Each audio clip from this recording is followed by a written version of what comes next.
Friends, what we're about to discuss represents a genuine turning point in this conflict. And before we dive in, let me be clear. This is not speculation. Everything I'm about to share comes from verifiable sources, and I'll walk you through them. The situation has spiraled completely out of Washington's control, and it involves one of America's most critical allies in the region. Right at the moment, the US needed that ally the most to counter Iran. From where the United States stands, what has unfolded can only be described as a betrayal, one they never saw coming. Iran, on the other hand, may have anticipated this for quite some time. The confirmation came in the form of an evacuation order. The US Embassy in Iraq has now instructed all American citizens to leave the country immediately.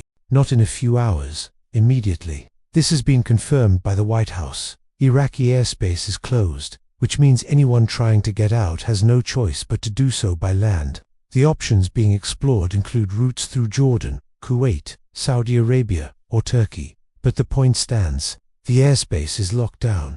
And that image alone tells you everything. What we are witnessing is the Washington government ordering a mass evacuation after Iraq. The country the United States poured everything into for over 20 years has turned its back and effectively joined the war on Iran's side. That is what we are talking about today. And the word betrayal is not used lightly here. In this case, it fits perfectly. If you're new here and want to stay on top of what the mainstream media won't cover, make sure you subscribe to From Report. Hit that button now so you never miss a transmission. Let's put this in context because it matters deeply. The United States invaded Iraq in 2003. That invasion was sold to the world on the premise that Iraq possessed weapons of mass destruction capable of threatening all of humanity. Major outlets pushed that narrative hard. The world, with the help of dominant media ecosystems, largely believed it. And when troops finally moved in, there were no weapons of mass destruction. What they did find was oil, and lots of it. What followed was a complete reconstruction of the Iraqi state from the ground up. Over $1,000 billion in rebuilding efforts funded from Washington, with the backing of major petroleum interests. Iraqi armed forces were retrained.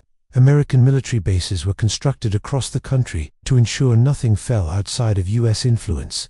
A diplomatic infrastructure was built, including notably the largest American embassy anywhere in the world. That embassy is in Iraq. That single fact should tell you how strategically vital that country was to Washington's entire regional posture. And now all of that investment, every dollar, every base, every trained soldier, is being turned against the very hand that built it.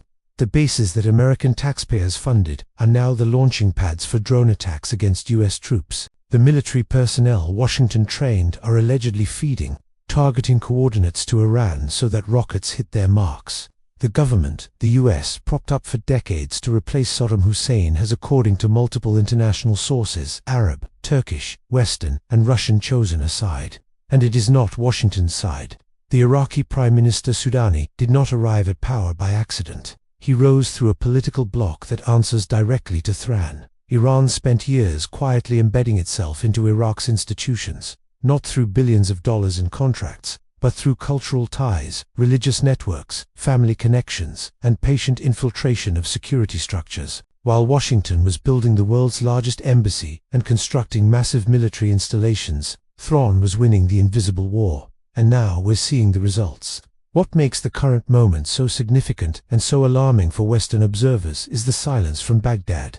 The Arab League recently called on Iraq to condemn the attacks being carried out from its territory. Iraq said nothing. No condemnation, no investigation, no call for calm, just silence. And as anyone who has followed regional politics knows, that silence is itself a statement. It is the silence of a government that has already made its decision but prefers not to say it out loud, because saying it out loud would make the betrayal impossible to deny. If this analysis is connecting the dots for you in a way that mainstream channels never do, subscribe to From Report and share this with someone who needs to hear it. In the last 72 hours alone, attacks on American military targets in the region have intensified beyond what any neutral interpretation can explain away. Iran has openly claimed strikes against US air bases in Iraq and other Gulf locations. Iranian state media celebrated these attacks as part of a coordinated strategy. What was once framed as the activity of rogue militias is now being presented openly as a conventional military campaign, one in which Iraqi regular forces and Iran-backed militias appear to be operating as a single unified army. That assessment is shared not just by outside observers, but reportedly within the Pentagon itself. The embassy warning issued in recent hours is about as blunt as official diplomatic language ever gets. It states that armed factions aligned with Iran have carried out attacks against American citizens and US-linked targets across Iraq, including in the Kurdish regions. American citizens are told that remaining in Iraq puts them at extreme risk. They are advised to evacuate by land, and in a detail that is almost without precedent in official communications. They are specifically told to stay away from the US consulate in Erbil and the embassy in Baghdad, because those facilities are now active military targets under constant threat from drones, rockets, and missiles. Think about what that means. The United States government is telling its own citizens that its own diplomatic compounds are too dangerous to approach. The safest thing an American can do in Iraq right now is not go to the American embassy. This is not a precautionary alert. This is not a routine elevation of threat levels. This is a full evacuation driven by the fact that the country Washington invested more resources in than any other in the region has become a platform for attacks against American forces. Iraq is not just failing to stop the attacks. According to available intelligence, elements within the Iraqi state are actively enabling them. The air defense systems installed by the United States, maintained with American training, are apparently switched off at exactly the moment they are most needed. The question being asked now, and it's a legitimate one, is when exactly this shift began. Were some of the incidents previously classified as accidents or friendly fire something more deliberate? Were systems always going to fail at a critical moment? These are uncomfortable questions, but they are the right ones. Now, here's what makes this potentially worse than Afghanistan, and that is saying something. When the US withdrew from Afghanistan, troops left behind a staggering quantity of advanced military hardware simply because there was no time to retrieve it. Iraq has far more, hundreds of millions of dollars worth of Patriot missile systems, tactical equipment, intelligence infrastructure, radar installations, and strategically priceless geographic positioning. A civilian evacuation of the kind now being ordered is one thing, but the military equipment cannot be loaded onto a convoy and driven out through hostile territory without serious risk.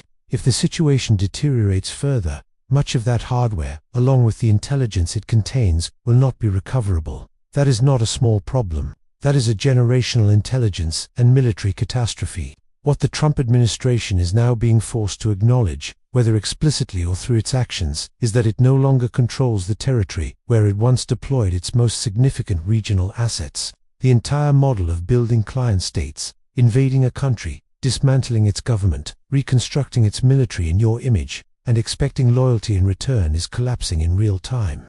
Iran understood something Washington consistently refused to accept. In Iraq, loyalty cannot be purchased with infrastructure contracts. It is built through shared culture, religion, family, and decades of relationship. While America was building the most expensive embassy on earth, Iran was having conversations at the kitchen table. And today, the results speak for themselves. And speaking of results, let's talk about what this conflict is doing to global energy markets, because this is where the crisis stops being a geopolitical story and becomes everyone's story. Since the beginning of this week, the International Energy Agency, not to be confused with the Nuclear Agency, has confirmed a daily loss of 11 million barrels of oil from global markets. To put that in perspective, the 1973 oil crisis removed around 5 million barrels per day. The 1979 crisis, another 5 million. What we are facing now is more than double both of those crises combined, and it's happening every single day.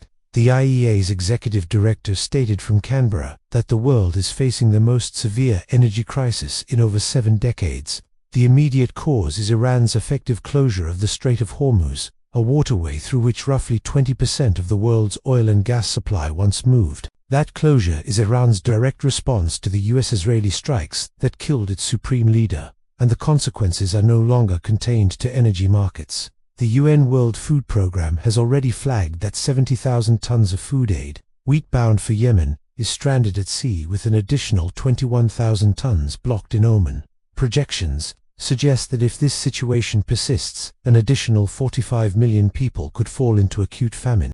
Acute famine, not food insecurity. Famine. The price of Brent crude surpassed $114 per barrel earlier this week, when Donald Trump publicly suggested that productive negotiations with Iran were underway.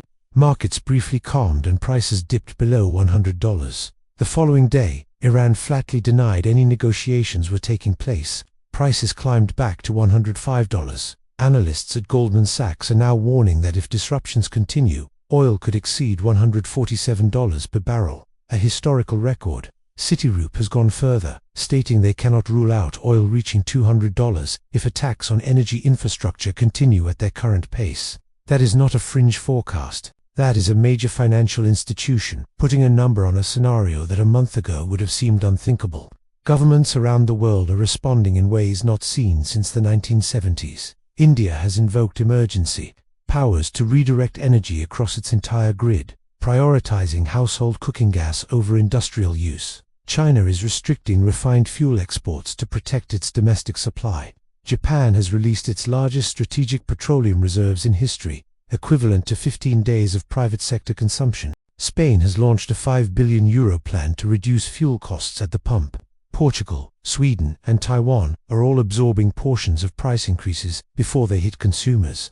Germany has capped the frequency of gasoline price hikes. Brazil has suspended diesel taxes. Greece has imposed price ceilings on fuel and all supermarket products for 3 months. Sri Lanka is now rationing fuel to 15 L per vehicle per week, tracked by QR code. Pakistan has cut its working week to 4 days and reduced government fuel consumption by half. South Korea has reinstated its version of a license plate-based driving restriction. Schools are moving online again.